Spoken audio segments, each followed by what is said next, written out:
الحمد لله رب العالمين. اللهم صل على محمد وعلى آل محمد. ഇനി നമുക്ക് സൂറത്തു അൻആമിലെ 93-ാമത്തെ ആയത്താണ്. അർത്ഥം കഴിഞ്ഞ ദിവസം ഒന്ന് പറഞ്ഞിട്ടുണ്ട്, നമ്മൾ ഇങ്ങനെ ആവർത്തിക്കാം. അഊദു ബില്ലാഹി മിനശ് ശൈത്വാനിർ റജീം. ബിസ്മില്ലാഹിർ റഹ്മാനിർ റഹീം. വമൻ അദ്ലമു മിമ്മൻ ഇഫ്തറാ അലല്ലാഹി കദിബൻ ഔ ഖാല ഊഹിയ ഇലയ്യ വലം യൂഹ ഇലൈഹി ശൈഅ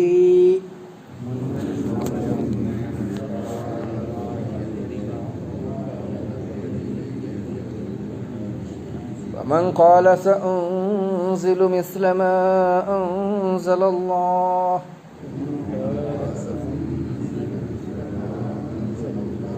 ولو ترى إذ الظالمون في غمرات الموت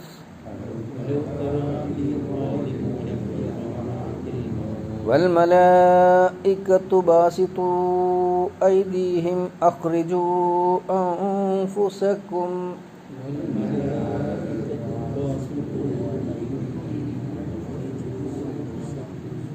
اليوم تجزون عذاب الهون بما كنتم تقولون على الله غير الحق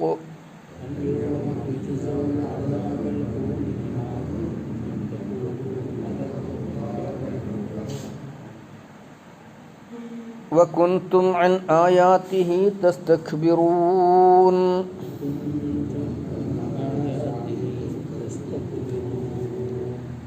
ومن أظلم, ആരാണ് കടുത്ത അക്രമി, മിമ്മൻ ഒരുത്തനേക്കാൾ, ഇഫ്തറ അലല്ലാഹി അള്ളാഹുവിൻ്റെ മേൽ അവൻ കെട്ടിച്ചമച്ചിരിക്കുന്നു, അല്ലെങ്കിൽ അപവാദം പറഞ്ഞിരിക്കുന്നു, ഔ അല്ലെങ്കിൽ ഖാല അവൻ പറഞ്ഞു, ഊഹയ ഇലയ്യ എനിക്കും വഹയി ലഭിക്കുന്നുണ്ട്, വലം യൂഹ ഇലൈഹി ഷൈഅ അവനു യാതൊരു വഹയും ലഭിക്കുന്നുമില്ല. വമൻ ഖാല പിന്നെ ഒരുത്തനേക്കാൾ, സഉൻസിലു ഞാനും അവതരിപ്പിക്കുന്നു, മിസ്ലമ അൻസലല്ലാഹ് അല്ലാഹു അവതരിപ്പിക്കുന്നത് പോലെ, വലൗ തറ ഇതിൽ ലാലിമൂന വലൗ തറ നീ കണ്ടാൽ, ഇതിൽ ലാലിമൂന അക്രമികൾ, ഫി ഖമറാത്തിൻ മൗതി മരണത്തിൻ്റെ ആഴങ്ങളിൽ, വൽ മലായികത്തു മലക്കുകളാവട്ടെ, ബാസിത്തു ഐദീഹിം അവരുടെ കൈകൾ നീട്ടിയവരായിരിക്കും, അഖ്രിജു അൻഫുസക്കും നിങ്ങൾ നിങ്ങളുടെ ജീവനെ പുറത്തെടുക്കുക എന്ന് പറയപ്പെടും, പുറത്തു കൊണ്ടുവരിക എന്ന് പറയപ്പെടും. അൽ യൗമ തുജ്സൗന ഇന്നേ ദിനം നിങ്ങൾക്ക് പ്രതിഫലം നൽകപ്പെടും, അദാബൽ ഹൂനി നിന്ദ്യതയുടെ ശിക്ഷയെ പ്രതിഫലമായി നൽകപ്പെടും, ബിമാ കുൻതും തഖൂലൂന അലല്ലാഹി നിങ്ങൾ അല്ലാഹുവിൻ്റെ മേൽ പറഞ്ഞതുകൊണ്ട്, ഗൈറൽ ഹക്ക് സത്യമല്ലാത്തത്, ന്യായമല്ലാത്തത്, വകുൻതും നിങ്ങൾ അൻ ആയാത്തിഹി അവൻ്റെ വചനങ്ങളെ സംബന്ധിച്ചിടത്തോളം തസ്തക്ബിറൂൻ അഹങ്കരിക്കുന്നവരുമായിരുന്നു. അർത്ഥം വ്യക്തമാണ്, കഴിഞ്ഞ ദിവസം നമ്മളൊന്ന് പറഞ്ഞിട്ടുണ്ട്, അതുകൊണ്ട് ഞാൻ ആവർത്തിക്കണില്ല. അള്ളാഹുവിൻ്റെ മേൽ കളവ് പറയുക, അല്ലെങ്കിൽ എനിക്കും വഹയി നൽകപ്പെടുന്നുണ്ടെന്ന് പറയുക, അല്ലെങ്കിൽ എനിക്കും മുഹമ്മദിന് ലഭിക്കുന്നത് പോലെയുള്ള വഹയി, മുഹമ്മദിന് അവതരിപ്പിക്കുന്നത് പോലെയുള്ള വഹയി അവതരിപ്പിക്കാൻ എനിക്കും കഴിയും എന്ന് പറയും. 3 കാര്യങ്ങളാണ് പറഞ്ഞത്.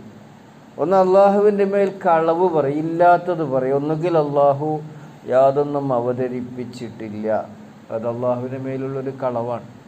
അതേപോലെ തന്നെ വഹയി നൽകപ്പെടാതെ തനിക്കും വഹയി നൽകപ്പെടുന്നുണ്ട്, അതുകൊണ്ട് പ്രവാചകത്വത്തിൻ്റെ ഒരു പങ്ക് എനിക്കുമുണ്ട് എന്ന് പറയുക. മൂന്നാമതൊന്ന്, എനിക്ക് വഹയി അവതരിപ്പിക്കാൻ കഴിയും, ഞാനും മുഹമ്മദിന് ദൈവം അവതരിപ്പിച്ചു കൊടുക്കുന്നത് പോലെയുള്ള വഹയൊക്കെ ദിവ്യബോധനമൊക്കെ നൽകുന്നവനാണെന്ന് പറയുക. ഇത് നബി സല്ലല്ലാഹു അലൈഹി വസല്ലമയുടെ പ്രബോധനം ഇങ്ങനെ പുരോഗമിച്ചു കൊണ്ടിരിക്കുന്ന സന്ദർഭത്തിൽ ഖുറൈശികളിൽ പ്രത്യേകിച്ചും ഖുറൈശികളിലെ നളർ ഇബ്നു ഹാരിസ് എന്ന് പറയുന്ന നബിയുടെ കടുത്ത പ്രതിയോഗി. അദ്ദേഹം ധാരാളം സഞ്ചരിക്കുന്നയാളാണ്.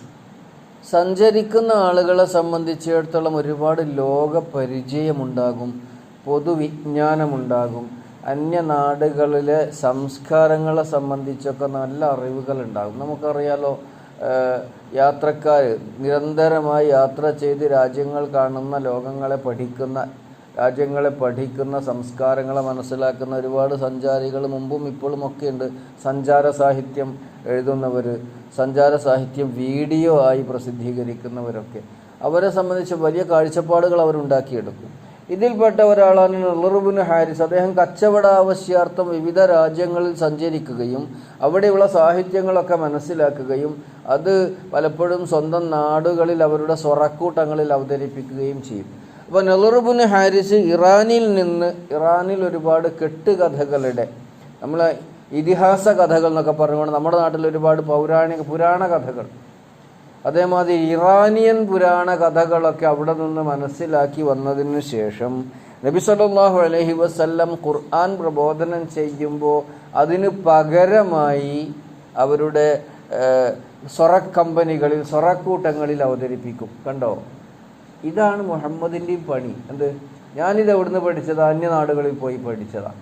ഇതേമാതിരി മുഹമ്മദ് ഒരുപാട് കച്ചവട യാത്രകൾ നടത്തിയിട്ടുണ്ട്. അപ്പം അവിടെയുള്ള ആളുകളുമായി ഇടപഴകിയതിനു ശേഷം അവിടെ നിന്ന് പഠിച്ചിരിക്കുന്ന കഥകൾ, ചരിത്രങ്ങൾ, വിവരങ്ങളൊക്കെ ഇത് ദൈവം തനിക്ക് വഹയായി നൽകുന്നതാണെന്ന വ്യാജേന നമ്മളെ കേൾപ്പിക്കുകയാണ്. ഇങ്ങനെ ചെയ്തിരുന്ന ഒരാളല്ല നളർ ഇബ്നു ഹാരിസ്, അവരിൽ പ്രമുഖനാണ്. മുസൈലിമത്തുൽ കദ്ദാബിൻ്റെ കഥ നമുക്കറിയാം. നബിയുടെ കാലത്ത് തന്നെ വ്യാജ പ്രവാചകത്വം വാദിച്ച് നമുക്ക് രണ്ടുപേർക്കും അധികാരവും അവകാശവും അണികളെയും ഒക്കെ പങ്കുവെക്കാമെന്ന് പറഞ്ഞ ആൾ മുസൈലിമ എന്ന് പറയുന്ന. ഇങ്ങനെ ഒരുപാട് വ്യാജ പ്രവാചകന്മാർ, വഹി നൽകപ്പെടുന്നെന്ന് പറയുന്നു, അള്ളാഹുവിൻ്റെ മേൽ കളവ് ആരോപിക്കുന്നു. ഇതൊക്കെ ചെയ്യണ എന്താ? നബി സല്ലല്ലാഹു അലൈഹി വസല്ലമയെ അള്ളാഹു പ്രവാചകനായി തിരഞ്ഞെടുത്തിരിക്കുന്നു എന്നതിനെ നിഷേധിക്കുകയും തങ്ങൾക്കും വഹി ലഭിക്കുന്നുണ്ടെന്ന് പറയുകയും ചെയ്യുക. അതുപോലെ തന്നെ നബി ഓതിക്കേൾപ്പിക്കുന്ന വചനങ്ങളിൽ ചില പദങ്ങളൊക്കെ മാറ്റിയിട്ട് ഇതെൻ്റെ വകയാണ് എന്ന് പറഞ്ഞുകൊണ്ട് വഹിയാണെന്ന് പറഞ്ഞു. അപ്പോൾ എനിക്കും ഇങ്ങനെയൊക്കെ കഴിയുന്നുണ്ടല്ലോ എന്ന് വാദിക്കുക. അതാണ് ഇവിടെ പറഞ്ഞിരിക്കണം. വമൻ അളലമു, ഇത് അള്ളാഹ്ക്ക് ഒരിക്കലും ഇന്നുണ്ട് അള്ളാഹുവിൻ്റെ മേൽ അപവാദം പറഞ്ഞുകൊണ്ട് അള്ളാഹുവിനെ സംബന്ധിച്ച് ബിസ്മില്ലാ എന്ന് പറഞ്ഞതിന് വരാ പദം പോലും പറയാൻ നമുക്ക് നാണമാണ്, ഇല്ലേ? പ്രഭാഷണങ്ങളിലൊക്കെ നമ്മുടെ പ്രദേശങ്ങളിലൊക്കെയുള്ള ആൾക്കാരുണ്ടല്ലോ ഇങ്ങനെ ഏറ്റവും നീചമായ വിധത്തിൽ അള്ളാഹുവിനെ പരാമർശിക്കുക, നബി സല്ലല്ലാഹു അലൈഹി വസല്ലമയെ നിന്ദിക്കുക. ഇങ്ങനത്തെ ആൾക്കാർ ഇന്നും പ്രചരിപ്പിച്ചു കൊണ്ടിരിക്കുക. അതൊക്കെ യൂട്യൂബുകളിലൊക്കെ ധാരാളമായിട്ടുണ്ട്. അത്തരം അള്ളാഹുവിനെ സംബന്ധിച്ച് അന്യായം, അള്ളാഹുവിനെ സംബന്ധിച്ച് ക്രൂരനാണ്, നീചനാണ്, നികൃഷ്ടനാണ്, അറബി അറിയാത്തവനാണ്. അള്ളാഹു ഖുർആനിൽ ഒരുപാട് തെറ്റുകളുണ്ട്. ഇങ്ങനെയൊക്കെ പറയുന്ന വമൻ അളലമു, ഇവനേക്കാൾ കടുത്ത അക്രമി ആരാണുള്ളത്? മിമൻ ഇഫ്തറ അലല്ലാഹി കദിബൻ, അള്ളാഹുവിൻ്റെ മേൽ കളവ് ആരോപിക്കുന്നതിനേക്കാൾ.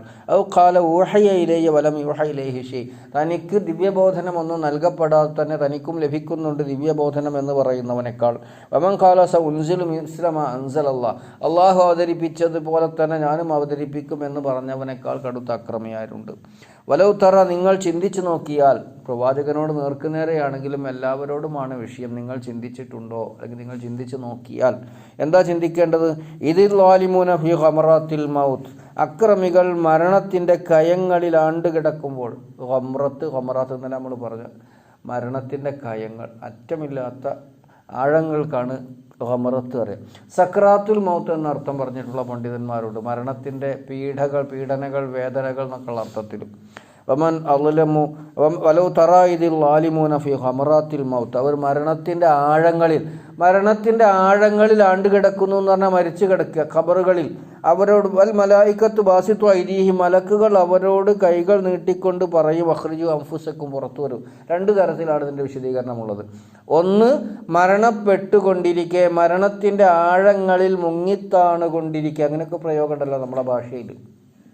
അപ്പോൾ മലക്കുകൾ അവരോട് പറയും, എവിടേക്കാ? ആ ജീവൻ ഇങ്ങോട്ട് പുറത്തു കൊണ്ടുവരും, നിങ്ങളുടെ ജീവൻ നിങ്ങളുടെ നമ്മുടെ ജീവൻ നമ്മുടെ ശരീരത്തിൽ മരണസമയത്ത് ഒളിച്ചുകൊണ്ടിരിക്കും അത്രേ, രക്ഷപ്പെടാൻ വേണ്ടി, മലക്കുകൾക്ക് പിടികൊടുക്കാതിരിക്കാൻ വേണ്ടി. അപ്പോൾ മലക്കുകൾ അവരെ അടിച്ചും ഇടിച്ചും തൊഴിച്ചും പീഡിപ്പിച്ചും അവരുടെ ജീവനെ പുറത്തെടുക്കുന്ന ഒരു രംഗമാണ്. അപ്പോൾ മലക്കുകൾ പറയും പുറത്തു കൊണ്ടുവരും എന്ന് പറഞ്ഞുകൊണ്ട് അവരെ പീഡിപ്പിക്കുന്നതാണ്. ഇതിൽ ലാലിമൂന ഫി ഖമറാത്തിൽ മൗത്ത് വൽ മലായികത്തു ബാസിത്തു ഐദീഹിം. മലക്കുകൾ കൈ നീട്ടിക്കൊണ്ട്, അഥവാ അവരെ അടിച്ചും ഇടിച്ചും, അതാണ് കൈ നീട്ടുക എന്ന് പറഞ്ഞത്. അക്രമികൾ മരണത്തിൻ്റെ കയങ്ങളിൽ അകപ്പെട്ടുകൊണ്ടിരിക്കെ മലക്കുകൾ കൈ നീട്ടിക്കൊണ്ട് അഖ്റിജു അംഫുസക്കും, നിങ്ങളുടെ ജീവനെ പുറത്തു കൊണ്ടുവരുവിൻ എന്ന് പറയും, ജീവനുകളെ പുറത്തു കൊണ്ടുവരുവിൻ എന്ന് പറയുന്ന ഒരു സന്ദർഭം അത് ആലോചിച്ചു കൊള്ളൂ എന്നാണ്. അതൊരു വ്യാഖ്യാനം. മറ്റൊരു വ്യാഖ്യാനം, മരണത്തിൻ്റെ ആഴങ്ങളിൽ അകപ്പെട്ടിരിക്കെ, അഥവാ മരിച്ചതിന് ശേഷം മറമാടപ്പെട്ടിരിക്കെ, അല്ലെങ്കിൽ മരിച്ചു കഴിഞ്ഞ് ഒരുപാട് കാലം കഴിഞ്ഞതിന് ശേഷം മലക്കുകൾ അവരുടെ കൈകളെ നീട്ടിക്കൊണ്ട് പറയും, നിങ്ങൾ ഖബറുകളിൽ നിന്ന് പുറത്തു വരൂ. അഖ്റിജു അംഫുസക്കും, നിങ്ങൾ ഇങ്ങോട്ട് പുറത്തിറക്കി കൊണ്ടുവരൂ നിങ്ങളെ തന്നെ. നമ്മൾ പറയാറില്ല, നീ നിന്നെ അങ്ങോട്ട് കൊണ്ടുവരാൻ എനിക്ക് നല്ലത് എന്ന് പറയില്ലേ, എന്ന മാതിരി നിങ്ങളെ ഇങ്ങോട്ട് പുറത്തു കൊണ്ടുവരൂ എന്ന് പറയുന്നതാണ്. അത് അന്ത്യനാളിലെ വിചാരണയിലേക്ക് ഖബറുകളിൽ നിന്ന് നിങ്ങൾ പുറത്തിറക്കി വരണം എന്നതാണ് എന്ന വ്യാഖ്യാനവുമുണ്ട്. വൽ മലായിക്കത്തു ബാസിത്തു ഐദീഹിം, ബസത്ത എന്ന് പറഞ്ഞാൽ നീട്ടുക, പരത്തുക എന്നൊക്കെയാണ്. ബാസിത്തു ഐദീഹിം, കൈകൾ നീട്ടിയവരായിരിക്കും. അഖ്റിജു അംഫുസക്കും, നിങ്ങൾ നിങ്ങളുടെ ജീവനുകളെ പുറത്തെടുക്കുക, അല്ലെങ്കിൽ നിങ്ങൾ നിങ്ങളെ തന്നെ ഖബറുകളിൽ നിന്ന് പുറത്തു കൊണ്ടുവരിക. അൽയൗമ തുജ്സൗന അദാബൽ ഹൂൻ, ഇന്ന് നിങ്ങൾക്ക് അദാബൽ ഹൂൻ നിന്ദ്യതയുടെ ശിക്ഷയുണ്ടായിരിക്കും. നിന്ദ്യത, വഷളത്തരം, മാനക്കേട്, ഇത് വളരെ കടുത്ത ഒരു പ്രതിസന്ധിയായിരിക്കും. മനുഷ്യൻ മാനം കെടുക, ഞാൻ പലപ്പോഴും പറഞ്ഞിട്ടുണ്ട്, നമുക്ക് ദുനിയാവിലെ ജീവിതത്തിൽ തന്നെ സഹിക്കാൻ കഴിയാത്ത ഒന്നാണ് ആൾക്കൂട്ടത്തിനിടയിൽ വഷളാക്കപ്പെടുക എന്നുള്ളത്. ആൾക്കൂട്ടത്തിൻ്റെ ഇടയിൽ അഭിമാനക്ഷതം പറ്റുക, വാക്കുകൊണ്ടായാലും പ്രവൃത്തി കൊണ്ടായാലും മനസ്സിനായാലും ശരീരത്തിനായാലും മാനം കെടുത്തപ്പെടുന്നത് ആരും ഇഷ്ടം. ഇത് പരസ്യമായി മാനം കെടുത്തപ്പെടുന്ന നിന്ദ്യതയുടെ, വഷളത്തരത്തിൻ്റെ, മാനക്കേടിൻ്റെ ശിക്ഷ നിങ്ങൾക്ക് പ്രതിഫലമായി, നിങ്ങളുടെ മുൻ നിലപാടിന് ഫലമായി നൽകപ്പെടും. ബിമാ കുൻതും തഖൂലൂന അലല്ലാഹി ഗൈറൽ ഹഖ്, അള്ളാഹുവിൻ്റെ മേൽ നിങ്ങൾ സത്യമല്ലാത്തത് പറഞ്ഞതുകൊണ്ട് നിങ്ങൾക്ക് മാനക്കേടിൻ്റെ ശിക്ഷ നൽകപ്പെടുന്ന ദിനമാണിത്, അല്ലെങ്കിൽ സന്ദർഭമാണിത്, ഘട്ടമാണിത്. അൽയൗം എന്ന് പറഞ്ഞാൽ ദിവസം, ഘട്ടം, സന്ദർഭം എന്നൊക്കെ അതിന് സാന്ദർഭികമായിട്ടുള്ള അർത്ഥങ്ങളുണ്ടായിരിക്കും. അൽയൗമ തുജ്സൗന അദാബൽ ഹൂനി ബിമാ കുൻതും തഖൂലൂന അലല്ലാഹി ഗൈറൽ ഹഖ്, അള്ളാഹുവിൻ്റെ മേൽ സത്യമല്ലാത്തത് നിങ്ങൾ പറഞ്ഞതുകൊണ്ട് നിന്ദ്യതയുടെ, വഷളത്തരത്തിൻ്റെ ശിക്ഷ നിങ്ങൾക്കിന്ന് പ്രതിഫലമായി നൽകപ്പെടും. വ കുൻതും, നിങ്ങളാവട്ടെ, അനായാതിഹി, അവൻ്റെ വചനങ്ങളെ സംബന്ധിച്ചിടത്തോളം തസ്തക്ബിറൂൻ, കിബിർ കാണിച്ചു. കിബിറോടാണല്ലോ അള്ളാഹുവിൻ്റെ ഖുർആനിനെ തള്ളിപ്പറയാനും നിന്ദിക്കുവാനും, ഖുർആനിലെ തെറ്റ് കണ്ടുപിടിക്കുവാനും, ഖുർആനിലെ ആശയങ്ങളെ പരിഹസിക്കുവാനും, ഖുർആൻ സ്വീകരിച്ചവരെ നിന്ദിക്കുവാനും ഒക്കെ തയ്യാറാവണം. നബി സല്ലല്ലാഹു അലൈഹി വസല്ലമയെ പോലെ വിശിഷ്ടനായൊരു വ്യക്തി ലോകത്ത് വേറെയുണ്ടോ?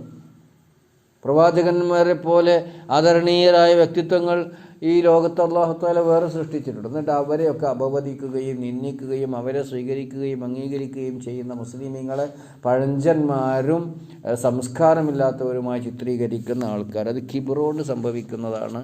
അത്തരം ആളുകൾ അത്തരം നിലപാട് സ്വീകരിച്ചു. തസ്തക്ബിറൂൻ എന്ന ഇസ്തിക്ബാർ, അത് എവിടുന്ന് കിട്ടിയ? ഇബ്ലീസിൻ്റെ സ്വഭാവമാണ്. ഞാൻ വലിയവനാണ്, അതാണല്ലോ ഇബ്ലീസ്. അന ഖൈറും മിൻഹു ഖലഖതനി മിൻ നാരിൻ വ ഖലഖതഹു മിൻ തീൻ എന്ന് അള്ളാഹിനോട് പറഞ്ഞില്ലേ?